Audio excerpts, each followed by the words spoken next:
राजधानी दिल्ली के पॉश इलाके कैलाश हिल से एक दिल दहला देने वाली वारदात सामने आई थी, जिसने पूरे इलाके को झकझोर कर रख दिया।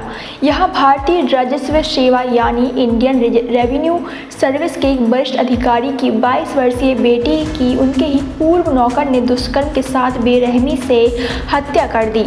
इस जघन्य अपराध को अंजाम देने वाला आरोपी राहुल मीणा, जो अलवर डिस्ट्रिक्ट के राजगढ़ थाना क्षेत्र का रहने वाला है, पुलिस ने द्वारका के एक होटल से उसे गिरफ्तार कर लिया है। चौंकाने वाली बात यह है कि राहुल को महज 1.5 महीने पहले ही नौकरी से निकाला गया था।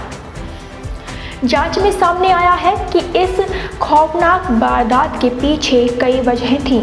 ऑनलाइन सट्टेबाजी की लत, बढ़ता कर्ज और अपमान की भावना। राहुल लंबे समय से ऑनलाइन जुए में लिप्त था और इसी वजह से वह भारी कर्ज में डूब गया था। हालत यही हो गई थी कि उसने अपने मालिक के नाम पर पड़ोसियों और दुकानदारों से उधार लेना शुरू कर दिया। बताया जा रहा है कि उसने एक पड़ोसी से करीब 1.5 लाख रुपए उधार लिए थे। जब पैसों की वसूली का दबाव बढ़ा तो विवाद शुरू हो गया और इसकी शिकायत IRS अधिकारी तक पहुंच गई। इसके बाद राहुल का व्यवहार भी बदलने लगा। वह अक्सर बहस करता, पैसे लौटाने से बचता और मानसिक दबाव में रहता था।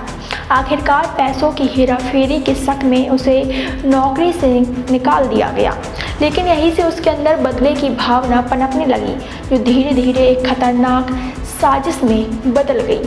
पुलिस के अनुसार राहुल को घर की दिनचर्या और सुरक्षा व्यवस्था की पूरी जानकारी थी। वह जानता था कि घर के सदस्य रोज सुबह जिम के लिए निकलते हैं और चाबी लेटर बॉक्स में रखी जाती है। इसी जानकारी का फ़ायदा उठाते हुए वारदात वाले दिन वह सुबह घर में घुस गया। घर में दाखिल होने के बाद उसने सो रही युवती पर हमला किया। आरोप है कि उसने पहले दुष्कर्म किया और जब युवती ने विरोध किया तो उसने मोबाइल फ़ोन चार्जर की केबल से गला घोंटकर उसकी हत्या कर दी। शुरुआती जांच में यह भी सामने आया है कि युवती के शरीर पर संघर्ष के कई निशान थे। उसके चेहरे और छाती पर गंभीर चोटें पाई गई हैं, जिससे साफ है कि वारदात बेहद क्रूर तरीके से अंजाम दी गई।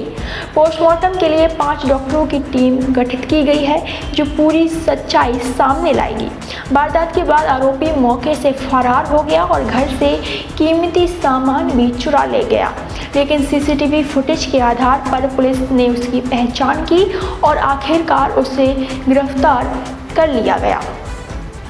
इस मामले में एक और चौंकाने वाला खुलासा हुआ है। जांच में सामने आया है कि वारदात से एक दिन पहले आरोपी ने अपने गांव में एक दोस्त की पत्नी के साथ भी दुष्कर्म किया था। इस मामले में अलवर पुलिस ने अलग से केस दर्ज किया है। फिलहाल आरोपी पुलिस हिरासत में है और उसे लगातार पूछताछ की जा रही है। पुलिस यह जानने की कोशिश कर रही है कि क्या इस वारदात में कोई और शामिल था या नहीं।